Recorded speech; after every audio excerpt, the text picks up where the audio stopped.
박근혜 대통령 탄핵 심판 대리인단이 세월호 참사 당일에 대통령이 중대본 방문이 지연된 사유를 그 사유와 관련된 동영상 파일을 제출했다고 하는데 이 부분에 대해서 좀 소개해 주시죠. 사실 지난해 청문회 때 국조위 청문회 때 나왔던 얘기입니다. 일부 나왔고 그 당시 네. 박근혜 대통령 그 당시 뭐 미용 올림머리 했느니 마느니 그 당시 시간이 몇 분이니 얘기했을 때 실제 보면은 그 올림머리 했던 사람 두 사람이 들어왔고 이제 헤어 그다음에 메이크업 들어왔고 그 시간이 얼마였다. 그다음에 박근혜 대통령이 중대본으로 나가려 하는데 그때 마침 그 당시 일문일답으로 하면서 여당 의원이 물어봤어요. 증인에게. 그 당시 무슨 사고가 나지 않았었습니까? 라고 물으니까 그때 증인으로 나왔던 분이 그 당시 무슨 사고에서 조금 늦어졌습니다. 라고 했는데 한 석 달이 지났는데 갑자기 오늘 오전에 그 당시 동영상을 한 1분 10초 정도로 뭐랄까 편집을 해서 냈다는 거예요. 그래서 박근혜 대통령이 마침 그날 그러니까 2014년 4월 16일이죠. 그날 중대본에 도착하기 5시 좀 넘어서인데 저 늦었던 이유가 이러이러한 까닭이다 그러는데 사실 보면은 이쪽 소주인단 쪽에서 물어본 건 뭐냐니까 그 7시간 동안 구체적으로 무엇을 했는가 또 보면은 이 헌재 재판관들 이야기 그런 얘기를 했었죠. 10분 단위로 10분 단위로 좀 어떤 일을 하셨는지 내어주었으면 좋겠다. 왜 지난 1월 10일 날 박근혜 대통령 측에서 냈거든요. 자리를 헌재에다가 그렇게 얘기했는데 이것하고 저것하고는 조금 뭐랄까 아기가 안 맞는 느낌은 드네요. 그러니까 그 당시에 헌법재판소에서 이 성명사항에 관련해서 박근혜 대통령 대리인단이 제출했을 때 이거는 그전에 나온 거하고 다를 게 하나도 없는데 박근혜 대통령께서 언제 세월호 사고를 처음으로 인지했는지 진짜 언론을 통해서 알았던 건지 여러 가지 하나 개별적인 것들을 다시 물어봤는데 그에 대한 답변의 형태입니다. 이게 어찌 보면 영상을 제출한 건. 근데 이제 변론 종결 이후기 때문에 이게 증거 자료로 사용될 수는 없고요. 이거는 그냥 말 그대로 참고 자료로 들어가게 되는 건데 이제 이렇게 늦게 제출한 의도가 뭘까를 뭐 추측을 해본다면 이런 것들을 기초로 해서 객관적인 증거 자료가 더 나왔으니까 변론을 재개해달라. 뭐 이런 요청을 하기 위한 전초전적인 성격이 아닐까. 그리고 아까 황태순 의원님 말씀하셨던 것처럼 세월호 7시간 관련해서 지금 헌법재판소 재판관들이 궁금한 건 오전에 지금 빈 시간 동안 뭐 했는지 언제 인지했는지 그게 가장 중요한데 중대본의 머리하고 조금 늦게 도착한 것 이거는 지금 사안 본질하고 좀 거리가 좀 있는 부분이거든요. 그래서 크게 이 헌법재판소의 탄핵 심판 과정에서 중요한 자료로 쓸 가능성은 없을 것 같습니다. 근데 오늘 그 아주 중요한 자료가 나왔는데 두 분은 이것도 별것이 아니라는 투로 그 말씀하셔서 제가 또 말씀 좀 드리고 싶은 게 특검이 이제 대통령의 탄핵 사항을 여러 가지로 13개를 묶어가지고 이제 얘기를 했는데 그중에 세월호가 있단 말이죠. 근데 세월호는 지금 여러 법조인들도 이건 문제가 안 된다는 그런 방향으로 가고 있는데 그럼 그래도 문제가 뭐냐? 7시간 동안 대통령이 뭐 했느냐 그거 아니었어요. 근데 따져보면 그 7시간도 오전하고 점심때는 해명이 되고 3시부터 5시까지가 해명이 잘 안 됐는데 이것을 그 얘기해 줄 중요한 단서가 나온 겁니다. 2시 50분에 이 보고가 잘못됐다 하고 대통령이 판단하고 이제 가야 되는데 대통령이 그 어떻게 어딜 가기 위해서는 경호라든가 여러 가지 절차가 있습니다. 우리처럼 뭐 MBN에서 급히 좀 나와달라 해가지고 바로 나갈 수 있는 게 아니에요. 그렇기 때문에 이런 그 3시부터 5시까지 굉장히 중요한 상황 중에서 교통사고 발생해가지고 여기서 더 지체가 됐다는 얘기입니다. 이런 그 중요한 그 팩트가 오늘 하나 나왔는데 이것도 뭔가 좀 뭐 또 뭐 별거 아니라는 식의 그런 분석은 좀 지나치다는 제가 이 별거 아니다라는 건 그럼 좀 정정을 하고요. 사실 오전 부분이 해명이 됐다고 하셨는데 오전 부분은 하나도 해명이 되지 않았습니다. 사실 중요한 부분이 오전 부분이고 그리고 이 영상을 제공하면서 꼭 설명을 해야 되는 게 뭐냐면 이 사고가 나서 몇 분이 지체됐느냐 내용은 없잖아요. 이 영상을 딱 보면 이 영상을 통해서 뭐 30분이 지체됐겠구나, 1시간이 지체됐겠구나라는 부분은 명확하게 나온 게 아니고 사고가 났다라는 그 이후에 이 사고가 나서 중대본에 조금 늦게 간 거는 박근혜 대통령께서 세월호 관련해서 어떻게 대응을 하셨는지하고는 조금은 무관한 부분이기 때문에 그것 때문에 제가 이게 크게 중요하게 사용될 자료로 보지는 않는다라는 취지로 말씀드린 겁니다. 오전 부분은 백성문 변호사만 지금 잘 이해가 안 간다고 그런 것이는 것 같은데 오전 부분은 대부분 다 해명이 됐습니다. 대통령의 여러 보고서라든가 그 전화 통화 내용이 다 나왔기 때문에 전화 통화 내용도 일부 소명되지 않은 부분이 있다고 보도를 뭐 그렇게 따지면 끝이 없죠. 그 아까 황태순 의원님이 제가 참 존경하는데 10분 단위로 이렇게 뭐 나타나지 않는다 그러는데 그러면 대통령이 그 시간에 화장실을 갔는지 화장실에 가서 이제 큰 거를 볼 수 있고 작은 걸 이런 것까지 나와야 됩니다. 우리가 그렇게까지 따지면 끝이 없다는 얘기죠. 아니요, 잠시만요. 왜 그 대통령께서 당시에 이제 관저에만 계시고 보고를 받았느냐. 그리고 왜 대통령은 이제 본관에서 어떤 상황들을 챙기지 않았느냐. 이제 그런 문제가 쟁점이 될 수가 있고 또 보고 형태를 어떻게 받았냐는 것이죠. 자, 우리 그때 당시에 이제 이장수 안보시장 같은 경우, 김장수 안보시장 같은 경우는 대통령한테 직접 보고를 하지 않고 처음에는 이제 서면 그 보고를 했고 그다음에 전화로 했다는 거 아니겠습니까? 이제 결국 이제 그것에 대한 이야기죠. 왜 대통령이 그런 긴박한 상황에서 그런 서면 보고와 전화 보고만 받고 대면 보고는 직접 받지 않았냐? 그리고 이제 지금 이 나온 자료 같은 경우는 이제 오후에 이런 사고가 있었다면 사실은 이게 지금 중요한 그때 이제 이영선 행정관이 이제 헌재에서 증언할 때 이 이야기가 나왔지 않습니까? 근데 왜 이 중요한 자료를 왜 이제서야 공개하느냐라는 문제. 이제 이런 거 이 가지 문제가 이제 논란이 될 수는 있죠. 그러니까 제가 자꾸 말씀드리는데 대면 보고 받지 않는 데에서는 청와대나 대통령도 지금 굉장히 잘못됐다는 걸 인식을 하고 있는 거 아닙니까? 근데 그것부터 다시 또 얘기를 하자면 끝이 없는 거다. 이런 말씀 좀 드립니다. 김성환 평론가 말씀 아니, 듣겠습니다. 제가 아까 제 얘기를 하셨는데. 김성환 평론가 말씀 듣고 일어나요. 그래, 그러시죠. 네. 지금 오전 시간대가 해명이 됐다고 말씀하셨는데요. 헌재가 요구한 것은 확인될 수 있는 방법으로 제출을 하라는 거였어요. 그러니까 지금까지 제출한 시간대와 박 대통령이 대면 보고를 받았다 아니면은 유선 보고를 받았다고 하는 것을 근거를 제출하지 않았기 때문에 헌재가 근거를 제출하라 이렇게 했던 것이고요. 그게 그 의혹이 해명이 되기 위해서는 청와대 압수수색을 하든 청와대에서 통화 기록을 제출하든 제출을 했었어야 되는 거잖아요. 그게 제출을 하지 않았기 때문에 객관적으로 확인이 안 됐다는 것을 헌재에서 얘기했다는 걸 말씀드리고요.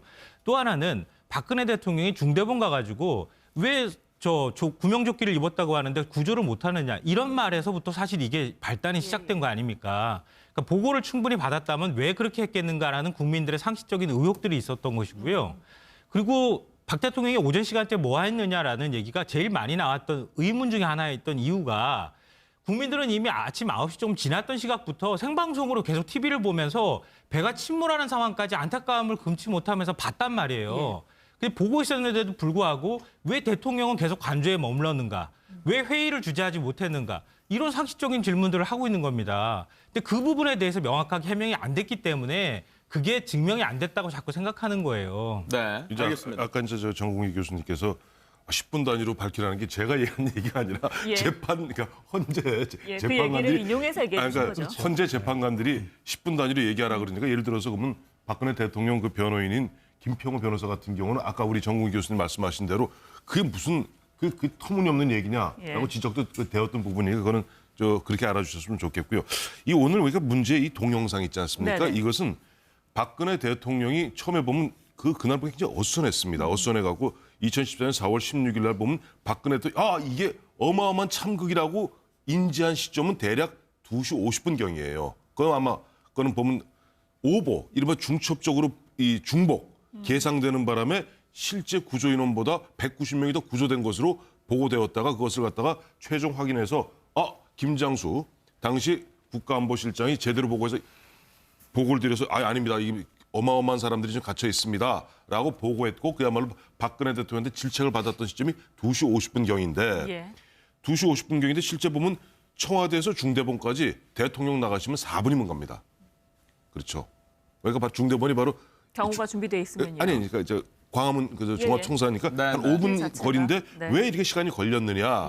그리고 또 얘기가 이 시점에 바로 그 2시, 3시경부터 4시 한 반경까지 이른바 헤어를 하고 메이크업을 했다 하는데 또 혹자는 문제를 제기하기에 아침에 머리가 반듯했는데 마침 그날 나온 머리는 부스스했으니까 그야말로 연출한 거 아니냐. 별 얘기들 다 있지 않았습니까? 그러다 보니까 지금 박근혜 대통령 대리인단 측에서는 아니야.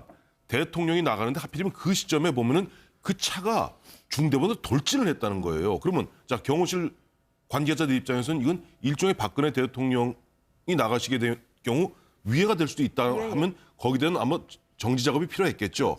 그래서 늦었다는 얘기를 하는데 앞서 두 분 말씀대로 그거예요. 보면 2시 50분부터 5시 15분까지 이야기는 이렇게 되면 어느 정도 또 설득력이 있어요. 그래. 뭐 그 당시에 뭐 차가 딜이 바뀌고 그래갖고 그것 때문에 한 3, 40분 늦었다. 근데 계속 지금 국회 소추인단 측에서 얘기하는 거는 오전 부분이에요. 오전 부분에서 뭔가 좀 클리어가 되지 않았다라고 얘기하는 것 같습니다. 네. 2시 50분이라는 것도 저는 사실 개인적으로 이해를 못해요. 왜냐하면요. 방송사가 이미 특보 체제로 다 돌아갔을 때였어요. 오전부터요? 제가 그때 그 시간에 3시에 이게 지금 그 구조된 인원이 잘못됐다는 거를 제가 당시를 너무 생생하게 기억하는데요. 3시에 모 방송사 라디오에서 제가 그걸 얘기를 하고 있었어요. 이미 그 전에 그게 보도가 나왔었고요. 그걸 제가 뉴스를 정리해서 3시에 그 소식을 전하고 있었어요. 네. 근데 대통령은 2시 50분에 그 사실을 보고받았다는 거예요. 그러면은 제가 그 뉴스를 가지고 정리를 해서 국민들한테 전하고 있었던 시간 10분 차이밖에 안 되는 시간에 대통령이 보고를 받았다는 거예요.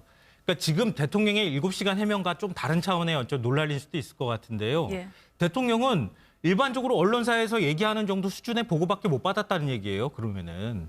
그러니까 제가 그 시간에 했다는 거는 그럼 대통령은 도대체 7시간으로 보고가 올라가고 대통령이 우리나라에서 제일 먼저 그 사실을 알았어야 하는 대통령은 도대체 왜 그렇게 늦게 보고받았느냐. 이런 쟁점도 있을 것 같아요. 이건 제가 증인이기 때문에 얘기를 하는 겁니다. 정 교수님 말씀 듣고 이 테만 넘어가죠. 그래서 대통령의 7시간에 대해서 많은 국민들이 좀 더 대통령이 적극적이고 대면 보고 받고 리더십을 발휘해서 잘 대처했으면 피해가 줄어들 것이라고 생각을 한 그런 아쉬움이 있는 거 아닙니까? 근데 그렇다고 해서 대통령이 뭐 큰 불법을 저질렀거나 그 시간에 뭐 딴짓을 했다거나 이런 얘기는 벌써 해명이 되고 있습니다. 됐습니다. 여기 계신 분들이 자꾸 오전이 해명이 안 된다고 하는데 지금 특검에서도 수사가 이루어지고 있고 헌재에서도 신문이 이루어지고 언론에서도 기소가 하고 있고 그동안에 계속해서 오전 중의 상황은 이미 해결이 됐고요. 점심 문제도 점심시간 전후도 여러 장관들 보고 와중에 다 해명이 된 거 아닙니까? 그걸 안 됐다고 하니까 처음부터 다시 돌아가는 얘기를 하고 있습니다. 그 개인적인 경험을 비추어 보면은 저도 그 4년 전 세월호 그 시간에 방송에서 그 침몰한 해역을 보면서 저게 뭐 어떻게 될지 하는 그런 굉장히 혼란스러운 와중이었어요. 그렇기 때문에 대통령이 뭐 오전부터 아주 나서가지고 제대로 잘 하지 못했다는 걸 가지고 불법이고 잘못되고 저는 가장 큰 문제가 저도 그 궁금한 게 3시부터 5시까지입니다. 그래서 3시부터 5시까지가 왜 지체가 됐을까라고 생각을 해봤는데 2시 50분에 보고가 잘못됐다는 최종 판단이 온 거 아닙니까? 그래서 대통령이 이거 내가 나가봐야 되겠다고 지시를 한 거예요. 나가려고 하니까 경호실 같은 데는 어떻습니까? 다 그 시간 걸리는 거예요. 우리 황 의원님은 뭐 쉽게 나갈 수 있다고 생각하시는데 청와대 우리 출입해본 기자들 다 알 겁니다. 얼마나 대통령의 그 이동이 가까운 거리지만 힘든가를 알 텐데 이 상황에서 교통사고 발생하고 그다음에 아까 그 우리 김 선생님 말씀하신 대로 무슨 그 구명조끼 얘기를 또 하시는데 구명조끼 얘기도 대통령의 여러 발언 중에 그거를 일부 언론에서 찝어내가지고 대통령이 뭐 판단을 잘못하고 와가지고 그 사람들 살아있는데 구출할 수 있다 이런 식의 보도가 됐단 말이죠. 이것도 다 해명이 된 사실입니다. 그러니까 제가 아주 짧게만 말씀드리겠습니다. 그러니까 아까 오전 부분 해명됐다고 계속 말씀하시니까 사실 청와대 아까 지금 특검도 그렇고 헌재에서도 그렇고 신문도 하고 수사도 했으니까 다 클리어가 됐다라고 하는데 청와대 압수수색 못했잖아요. 그래서 그 부분은 원초적으로 클리어가 될 수 없는 상황이긴 했다라는 거 하나 하고 두 번째는 사실 제일 의심 가는 건 오전에 누가 들어왔었을 것이다라고 주장한 사람들이 굉장히 많잖아요. 이거 아주 클리어하게 할 수 있는 방법이 있습니다. 청와대에서 머리 올린 사람 들어왔을 때 분단위로 냈었잖아요, 바로. 그럼 아침에 누가 안 들어왔으면 청와대 출입기록 하나만 딱 내놓으면 돼요. 근데 그걸 안 내놓으니까 아직 클리어가 안 된 거지. 이거를 지금 대략의 이 해명만으로 클리어가 됐다고 판단하기에는 좀 섣부른 감이 있다는 생각이 개인적으로 듭니다. 네.